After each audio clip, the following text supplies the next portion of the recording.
Hey, welcome to the Social 333 podcast. I'm your host, Chris Bentley. Today, my guest is Dan Clark. Dan, welcome to the show. Thanks, Chris. Awesome. Pleasure to be here. Tell the audience a little bit about yourself and what you got going on. That's a tough question, brother.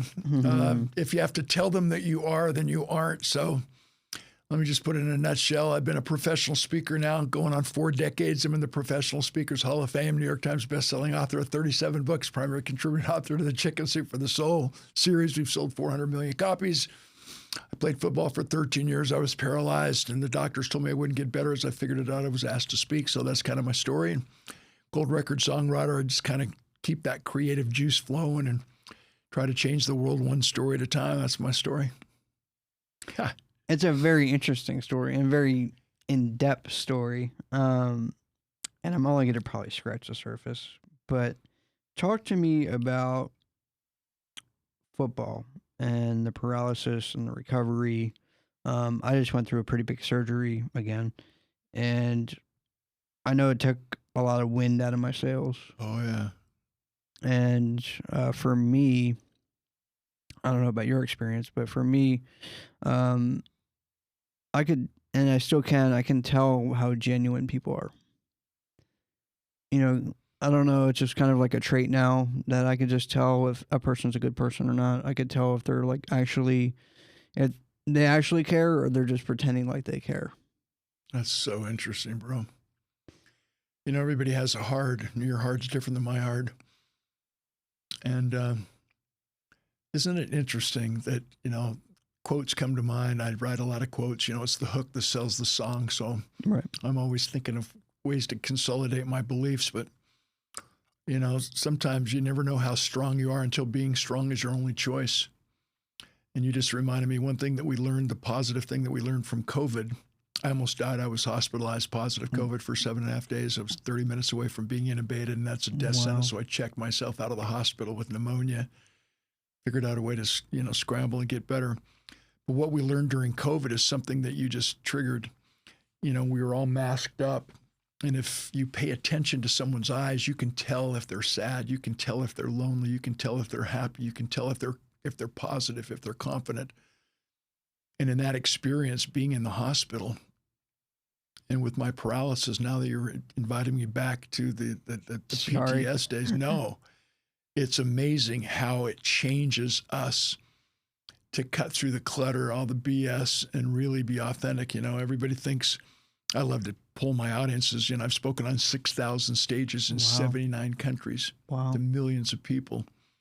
And, you know, I love to ask my audiences sometimes, you know, what is the most attractive thing in individuals? The law of attraction. You know, we don't attract who we want, we attract who we are. But if you're single and you're walking along a college campus and you pass another person who's single, you will never get eye contact if your energy and your vibration, your frequency that you're emitting is not on the same frequency and level of energy and vibration as the person coming towards you.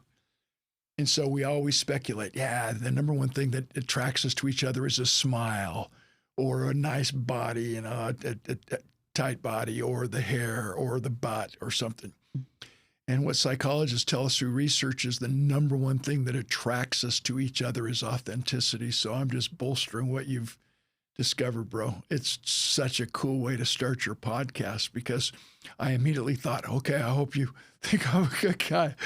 I hope I'm emitting the right energy, because that's what life is about, being who you really are. And I'd love to just share what I've learned from my recovery from my paralysis. So yeah, absolutely. Yeah. For me, I don't know. Like, I was kind of talking to my girl about it. You know, I saw a lot. I saw more than I wanted to. A lot of times I closed my eyes because I didn't want to see it. And I just heard it or smelt it, touched it, you know, all your other senses. And by doing so, I could see if someone's really genuinely interested, or I can see if somebody's genuinely caring. I can see if they have my good intentions. And it kind of woke me up, and it made my circle a lot smaller. And I watched a podcast by I don't know why I'm throwing this out there, but I will. I watched a podcast by Diary of a CEO, and it's with Kevin O'Leary, and he talked about Steve Jobs, and Jobs would only have 3 things that he had to do that day, every day, and everything else was noise. And Elon Musk is 100% his own self, no noise. And what's really interesting about that is that it clarifies what I need to do that day. And it gives me kind of a workman's attitude where if I wake up at 7:15, I wake up at 7:15 every single day. And I wake up at 7:15 and I get all my work done by 9:15, well, then I get the whole rest of the day off. If I wake up at 7:15 and it takes me until 12:15 the next day to get my work done, well, that's what it did. But there's nothing in between. So if somebody has an emotional breakdown, obviously I have to carry her if it's in my circle. But if it's not in my circle, it's not something I need to worry. It's just noise. If I have to worry about ordering a pizza, it's just noise. If it's just whatever it is, I have to pay a bill, that's a noise. And I've kind of consolidated my life to understanding what I need to do every single day and understanding everything else is just noise. And it's helped me tremendously in business. Yeah, I agree. A good friend of mine, Gary Brecka, he's kind of the most famous biohacker right now. And he's famous for saying, if you're selfish in the morning, you can be selfless for the rest of the day. So I always wake up at 5 a.m. So I have from 5 to 7 or 7:30 until my phone rings or anyone wants to get a hold of me or I have to return emails. And it allows me to plan out the night before exactly what I need to do to make sure by 7:30 in the morning that I have a win, that I am the best version of myself. As we raised our 4 kids on many mantras, one of which was the only person you need to be better than is the person you were yesterday. So I try to not just practice what I preach. We need to preach only what we practice. And that's very important to me, my righteous routine, my holy habits in the morning, so that I can make sure that I've crossed all the T's, I've dotted the I's, I've taken care of what I need to do to be the best version of myself so I can be there for everybody else, Talk to me about your flagship book, The Art of Significance, and talk to me about some of those life lessons that you learned that really helped get you where you are right now. Yeah. Meeting you is turns out to be an honor. I didn't know a whole lot about you. This is kind of serendipitous. No, it's more than that. I think we met for a reason. And it's our responsibility to figure out what that reason is. But I've written 37 books. My flagship book is called, it was published by Penguin Random House. Wow. It's called The Art of Significance, Achieving the Level Beyond Success. So I itemized the 12 most common success principles, and I threw them under the bus and replaced them with the 12 highest universal laws, the irrefutable laws, obedience being the number one law because all other laws are governed by it. And when I finished my book tour, Chris, I realized that the most frequently asked question of the talk show host was, so what's the difference between success and significance? And the answer comes in a conversation that I had with one of my football teammates. He was drafted into the National Football League in the second round by the Philadelphia Eagles. He was really good. Wow. And after 2 years with the Eagles, he's traded to my Oakland Raiders. After 4 years in the league, playing at the highest superstar level, one day he walks out of practice, quits, never to play again. Why? He loved being a football player, but he hated playing football. He got what he thought he wanted, but he hated what he got. He hated what he had to do to become successful. So at the end of the day, as we back off and analyze what those 2 words, what those 2 predicaments really mean, successful people get what they think they want by competing against others and focusing in on what matters at the moment. And those of us who are striving to live lives of significance actually want what we get because we focus on what matters most, which is what lasts the longest, that can only come through competing against what we're capable of. So bottom line, successful people get what they think they want. significant individuals want what we get so we don't die with our music still in us. So when I speak, for example, I've spoken to so many, probably over 100 multi-level marketing companies, the Amways of the world, the Isogenics, Yeah. absolutely.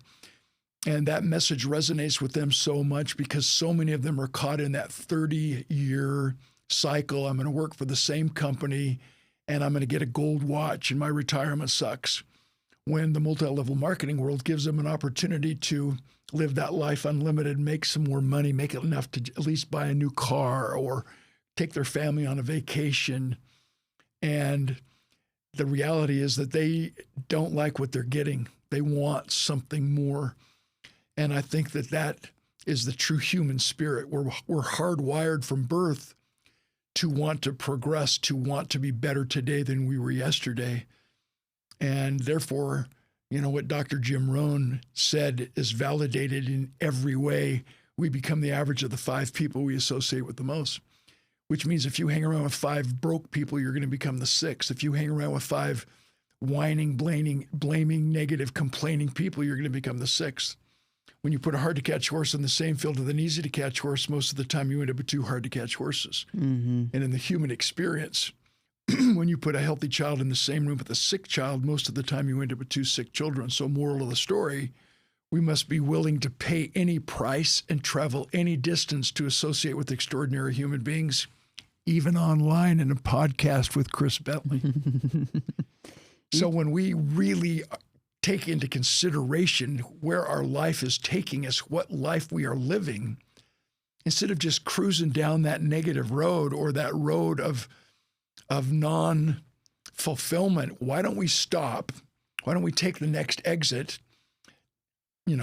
pull a U-turn, pull out the GPS map, tune in to, when there's confusion on the field, you stop, call timeout and check in with the coach and get our life back in order, going down the road that we know will take us to what we want to do and help us become all that we were born to be. You talked on a lot of stuff and a lot of great points, and I wanted to cover a little of them. One is fame. So there's a lot of people, including myself at one point, where I wanted to be famous. And I know a lot of, especially young people, they're watching TikToks or Instagram reels and they want to be famous. So they'll do really stupid things or say really stupid things and anticipate getting more followers and being famous or whatever it is, right? And we had a guest on the show that ended up being famous, and we talked at length about just fame in general. And nobody really understands fame until you become famous. And it's just like the football player where you really like playing the particular thing that you're doing or being who you are. Or let's say that you make really great pie and you're the number 1 pie person and you're on TV selling pie all the time because you really enjoy cooking the pie. And the fame comes afterwards. Versus the other way around where you're just kind of chasing fame. And then when you receive it, it may not be the dish that you really want. Exactly, yeah. So my football buddy, it turned out that, his true purpose in life and what he was born to do was out of alignment with what he did. And he hated what he had to do to become successful. So he would never live a life of significance. And as I said, he would die with his music still in him. So he had the courage to bail. I'd love to tell you my football story, but the bottom line is I lost my identity. I thought I was a football player when in reality, that's just what I did. It's not who I am as a man. And when we identify ourselves in terms of what we do instead of who we are, we become human doings instead of human beings. Unacceptable of significance is what we seek. And he had the courage to bail out.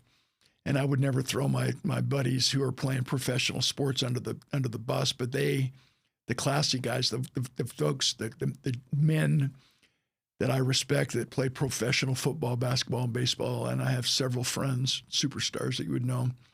They are trustworthy, loyal, helpful, friendly, courteous, kind, obedient, cheerful, thrifty, brave, clean, and reverent. They are loyal to their wives. They love their family. They believe in a higher power. They're faith-based men.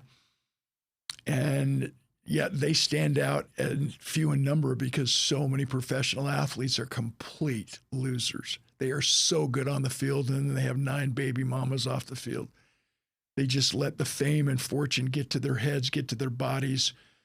That's why 78% of professional football players are bankrupt within 3.5 years after they retire, because most of the time when a rookie in a specific class of human being, when they sign their rookie contract, and the first contract is a 4-year deal. So by year 3, if you're not getting some playing time and showing your skill set, you're not going to get that second contract where you make most of your money unless you're a first-round pick. And these guys, they're just, as soon as they sign their contract, they go to the jewelry store, the car dealership, and the strip club instead of their wealth manager, instead of their family. Let's celebrate, and thanks, Mom, for, guiding me and putting up with me and keeping me out of trouble. We need to really start talking about the values-based society that will keep us going in the right direction, so that we have a balance in our lives, that we don't just idolize the wrong people because they're famous, as you said, but because they're quality human beings who happen to be so good at what they do that they became famous. That was one thing that my girlfriend put me on to, which I thought was very, very good, is that I would spend, I'm in a competitive, industry in real estate. A lot of other people are selling real estate around here. And I would look to see what other people sold. I look to see how much they sold. I look to see, all the stuff. What kind of car, what kind of everything, the jewelry, everything. And I'd be like, so-and-so did 100 million in sales this month. And then I'd look at myself and I compare myself to them. Yeah. And then I would, eventually at some point I'd run into them and I'd be like, hey, Sally, like I came across your thing, and wow, you had a great month last month. Like, did you, work with a lot of investors? You work with buyers that, looking to buy new builds? Did you, what led to your success? And one of the things that my girlfriend told me was that I should worry about my own plate and not anybody else's plate. And it took me a little while to kind of really focus in to understand what she was talking about. But I need to worry about myself and look at myself in the mirror and be happy about what I did that month and not be concerned with anybody else. Compete not against others, compete against what you're capable of. Raise your own bar. It's amazing what we can do when we don't. As they say, comparison is the thief of joy. Happiness is about other people, but true joy is from within. And there's nothing better than just ending your day with in that attitude of gratitude where you're filled with true joy that you're the best version of yourself that you could have possibly been that day. Talk to me a little bit about TEDx speaking on different stages, speaking on multiple stages. A lot of people think that's really like the golden ticket. I've interviewed lots of people that trying to aspire to be on stage. I tried to aspire to be on stage, and then after a while I just kind of realized this wasn't really what I wanted to do. It was more of an ego trip, and I'm void of ego, but there's a lot of people that just think that their story should be heard. Maybe they think that that's their golden ticket to making, multiple 6 figures because they've seen somebody else do it, and they're so much better storytelling than somebody else. Yeah. Talk to me a little bit about how you got started with speaking, how you got into TEDx, which is very difficult to do. Talk to me about that whole process and how you have really refined it. Okay. I played football for 13 years total. And one day in practice, I was a projected #1 draft pick by the Oakland Raiders into the NFL. I had an invitation tryout by the Kansas City Royals as a baseball pitcher coming out of high school. So I was an athlete. I was the consummate athlete, football, basketball, baseball, track. I was an All-American, blah, blah, blah. My first recollection of understanding resilience came when I was 8 years old and I had to battle throat cancer. Wow. And I still remember being in the hospital and overhearing the doctors tell my mother that if the cancer progressed one more day, it would have eaten through cavity in my neck, and it would have destroyed my vocal cords, so I wouldn't have never been able to speak or sing. Wow. So it was kind of that first miracle in my life. And then that fueled me to, the law of sublimation. Sigmund Freud, he was a complete bonehead in most of his information that he released to the world, but his law of sublimation still holds true, and that is that all pain resides within. And so most people allow anger and pain and discouragement, disappointment, sadness, loneliness to destroy them, to hold them down, to hold them back. And the law of sublimation is, no, use it as a motivator. When someone says you can't do it, Chris, you say, oh yeah, watch me, and then you figure out how to do it. So I became a Golden Gloves boxing champion in high school. I became a intermountain motocross champion on my motorcycles. Wow. I became an alpine ski racing champion. Everything I pursued was excellence because I really believed that I was never enough. I grew up in a family with 3 siblings who were geniuses, who were academically gifted, who were so successful. My older brother, 7 degrees from major universities, younger brother, MBA, Harvard grad, my sister, one of the more successful realtors in the Intermountain Way area. And then there's me. Can you see my parents in a social setting? So what does your son Dan do? Oh, he talks. We're so freaking proud. My siblings were always on the honor roll, and I wasn't.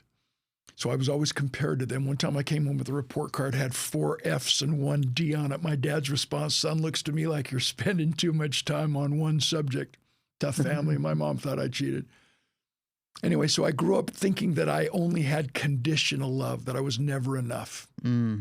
And it wasn't until just a few years ago in my maturity as an adult that I finally realized that I was not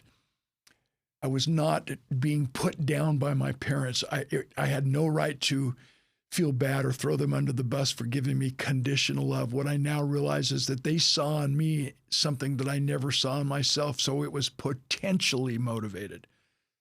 It was, Dan, you're not the best version of yourself, and why should I, as your mom or dad, let you settle for anything less than who you really are born to be? So I love them for that.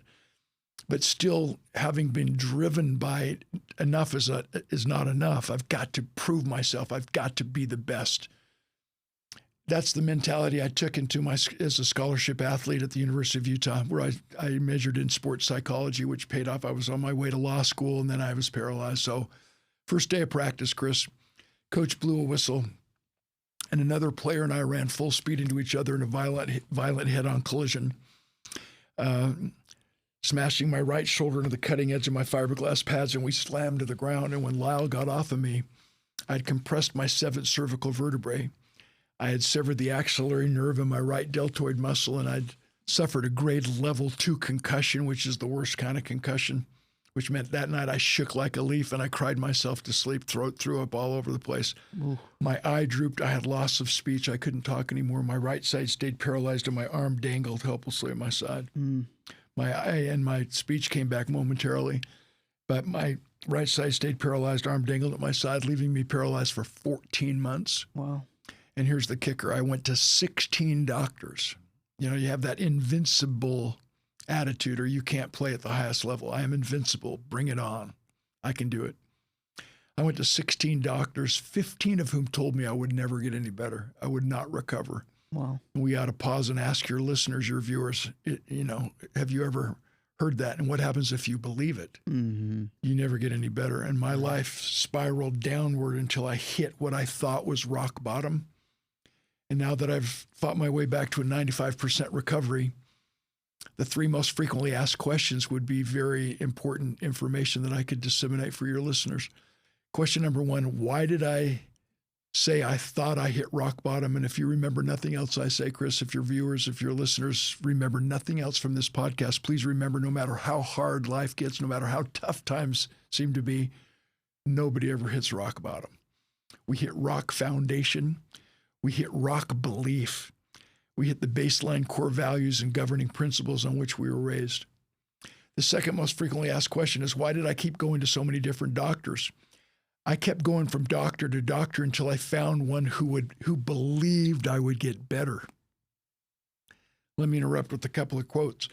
The purpose of a leader is to grow more leaders who believe what you believe, not generate more followers. And in sales, my buddy Simon Sinek, we have the same publisher. We've been on the program together many times. He says the goal is not to do business with everybody who wants what you have. The goal is to do business only with those who believe what you believe, so they choose you, not just somebody who does what you do.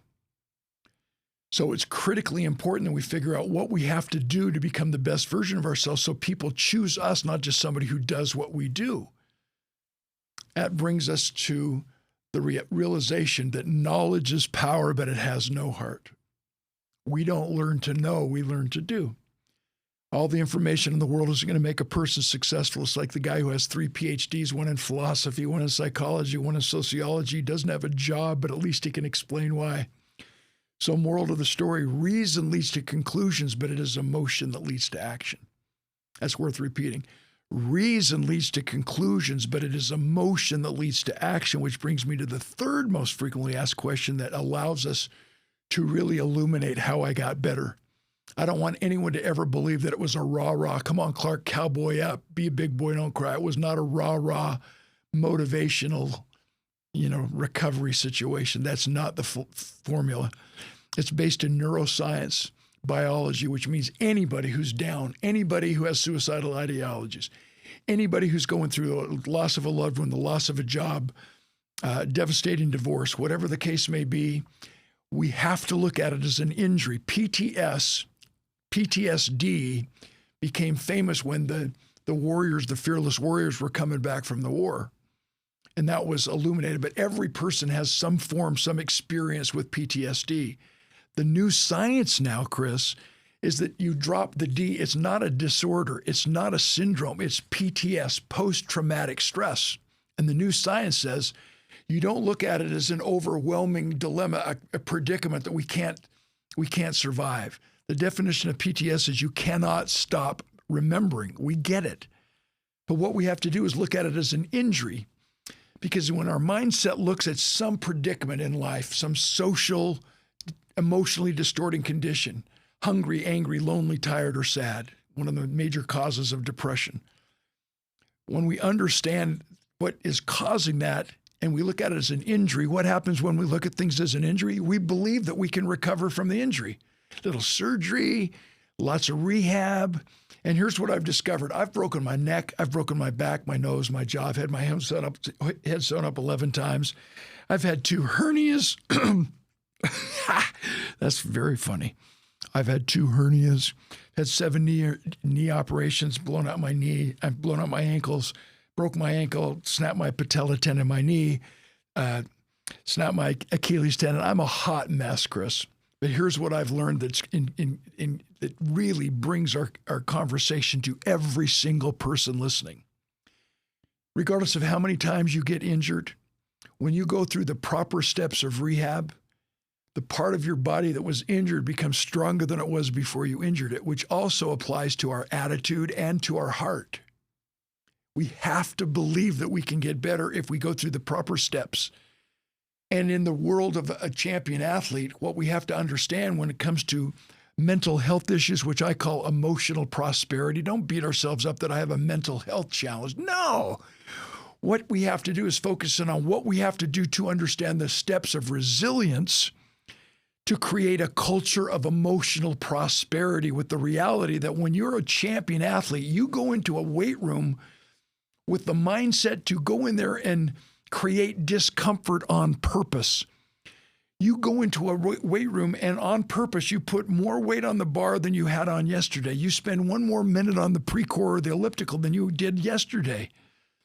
And the brain damage occurs in my mind where we are so focused on becoming the best that we can be, and you have to stretch before you strengthen because all the strengthening occurs in the area past the point of discomfort.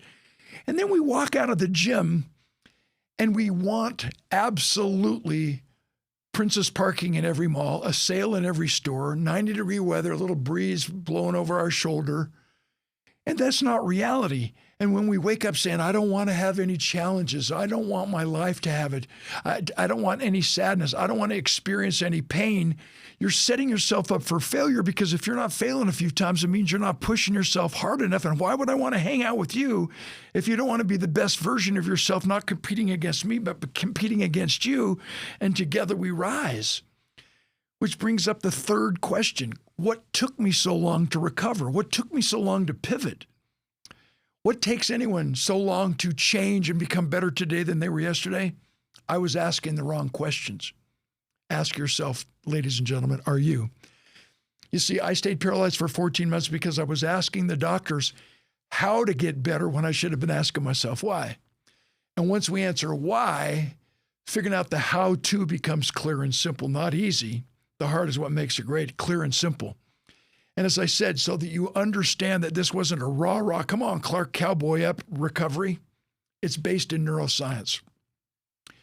What we now know is that when we only focus on the what and the how, we only engage the head, we only engage the brain. And that makes us transactional, superficial. We started this podcast interview talking about authenticity. When everybody only talks about what they do and how it's going, we never get to know who they really are, and we never connect at that human to human, spirit to spirit level, which is so critically important for lasting friendships and relationships. So when we only focus on the how and the what, we only engage the head and the brain. But when we add to that a passionate why and a compelling want, which means our why is bigger than our why not your why, my why. When my why is bigger than my why not, physiologically proven, my blood pumps more rapidly, my brain fires, and my muscles magnify, which maximizes my energy, maximizes my performance. So when you hear an athlete getting a second wind, or that ability for each of us to give an extra effort, how many of us have had something happen and we go, oh my gosh, I can't believe I rose to the occasion. I can't believe I did that. That's not me. It's because our why was bigger than our why not. And when we can focus in on our why, it's amazing how what I learned from my recovery is so significant. I had buddies who were in medical school. I had physicians. I was suicidal. I lost my identity, lost my dream. And we men, we have a tendency to go into a cave. And when we become distraught and when we become, recluse, people immediately think we're depressed. And so they're coming to me with Medicaid. Come on, Dan, I know you're depressed, take this. And what I learned, Chris, is there's a giant difference between being depressed and being disappointed. Huge difference between being depressed and being discouraged. As I mentioned, halts. Most people who say they're depressed or not depressed, they're experiencing one of 5 emotionally distorted conditions: hungry, angry, lonely, tired, or sad. And can we not fix those so that we don't take our life? Can we not fix those so we don't think we're depressed? Yes. But sometimes we don't have the energy to do it. So now what we have to do is focus on the why and make sure our why is bigger than our why not, which makes us more than transactional. It makes us transformational. Transformational friendship, transformational parenting, transformational coaching, transformational sales, where we really care about the person because they're going to leave us saying, I like me best when I'm with you. I want to see you again. Lyrics to one of my hit songs. Isn't that the purpose of every relationship? To leave each other personally and professionally saying, I like me best when I'm with you. I want to see you again. You make me a better version of myself. And you validate the law of attraction. We don't become, we don't attract who we want. We attract who we are. We attract in our lives what we deserve, what we believe we deserve in income, a car, a house, all those superficial, worldly, materialistic things. But more importantly, we attract the right people into our lives. So you can have a whole conversation just by holding hands. When you hug, you're the last one to let go. I mean, we could go on and on about the significance of human connection at the transformational level. So at the end of the day, Chris, this means that my football injury is clearly one of the best things that ever happened to me. Don't misunderstand. Not my paralysis, but who I became because of it. I am now a better human being because of my pain. It was the sickness that made me well. It really helped me understand what you right out of the chutes brought to life. Let's make sure we hang out with people that we know we care about, that care about us. And when the water in the lake goes up, all the boats rise together. You covered a lot, and I want to touch a little bit before we go. One of the things, I talk a lot about this, is that people's trauma, my own PTSD, childhood trauma especially, we all, I wouldn't say we all, but a lot of us have, a majority of us have some sort of childhood trauma. I don't know why that is. I've read lots of books, done lots of research, and I was one of those guys that was really depressed, downward spiral. Everything was negative. I went through that major surgery the first time, and I lost my mother. And I don't really talk about this a lot, but I talked about it with my sister. Something would set me off, and I would just crawl up in a ball and cry. Grown man, 47 years old, accomplished all the things that I've accomplished, just start crying uncontrollably. The author Thoreau wrote, "Men lead lives of quiet desperation." I relate. And I was in the hotel room with my sister, and we were doing the second surgery. And I'm really grateful that she was there with me to help me. But she was there with me, and I just got a bad email. Somebody said something negative, and I just started crying. Grown man crying. And she walked in with coffee, and it wasn't like, what's wrong or whatever. It was just, she just thought I needed a minute, right? As grown men, we need minutes, right? And I said, does this happen to you? Like our mother passed, like, does that happen to you? She says, no. I said, well, like, is there any time, I probably shouldn't even talk about this stuff, but is there any time that, you get into these moments like I'm in where you want to do something to yourself? No. So what goes through your mind? None of that stuff. And I looked at her, and I really took a hard look at her, and I said, this isn't about that stuff. It's about me. And the things that are going on in my head, my thoughts are leading me down this rabbit hole and not anything else. I'm stuck. I have to get unstuck. I have to unstick myself from the situation. And, I went through the surgery and stuff like that. And I came out, and I didn't believe I was alive. To tell you the truth, I don't think I've ever shared on camera about this stuff, but I feel really comfortable with you. I asked the nurse. I said, "Yeah, I thought I was dead, right? Tied to tubes, all kinds of stuff." I said, "I didn't know what day it was. I didn't know what time it was. Nothing. Dark." And I said, "This is in between pain shots and medications and stuff." I said, "What day is it?" I think she said Saturday. "How do you spell green?" She looked at me. Green. Why? So don't worry about it. Back to sleep. Woke up the next day. Or I don't know, maybe it was the same night. I don't know. I woke up, and I thought about it the whole time, and I said, man, like, I can't believe that I'm alive. I must be dead. She must have guessed. Maybe I'm thinking about it. Because, like, you start overthinking stuff. You know what I'm talking about. And I said, what's your favorite color? And she goes, oh, it depends on the day. Like, some days I like purple. Some days I like whatever. I said, okay, well, spell blue. BLUE. I said, oh, shit, I'm alive. And then I said, okay, well, all that stuff is gone. I'm a new, all that trauma, all that PTSD. I mean, it still may be there. All that childhood problems, all that stuff, all those addictions, all that everything, all that stuff's gone. I'm just a blank canvas. I can just get up and do whatever I want to do. Beautiful. And that's what I did. Good.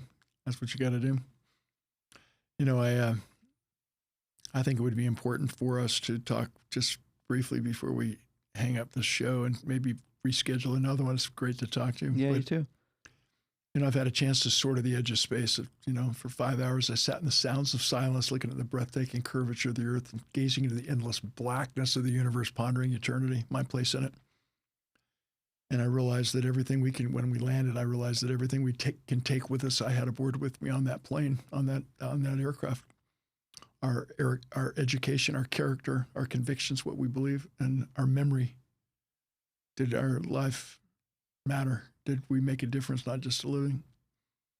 And I realized at that altitude that we're more than mere mortal beings living on a small planet for a short season. So what's it really all about? And before we die, we better answer where did we come from? Why are we really here? And where are we going?